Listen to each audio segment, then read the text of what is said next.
Թյուրքագետ Վարուժան Գեղամյանը գրում է. Լուսադեմին Իսրայելը հարձակվել է Իրանի վրա։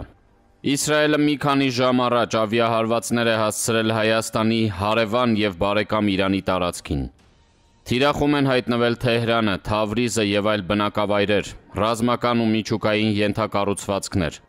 Ըստ դեռևս լիովին չհաստատված լուրերի, իսրայելական թիրախային հարվածներից սպանվել են շատ բարձրաստիճան իրանցի զինվորականներ, ինչպես նաև միջուկային հարցերով զբաղվող ֆիզիկոսներ։ Իրավիճակը գերլարված է եւ հղի նոր բախումներով ու լիարժեք պատերազմի վտանգով։ Իրանի եւ մի շարք երկրների օդային տարածքները փաստացի փակ են։ Հիմա գանք մեզ, Հայաստանին։ Եթե այս հարվածները շարունակվեն եւ վերաճեն լիարժեք պատերազմի, ապա Իրանին ճնշելու մյուս ամենահավանական կետը լինելու է Սյունիքը։ Այդ հարցում գործի է անցնելու Իսրայելի փաստացի դաշնակից հանդիսացող Ադրբեջանը, որին վերջին ամիսներին Իսրայելը բառացիորեն լցոնել է զենք զինամթերքով։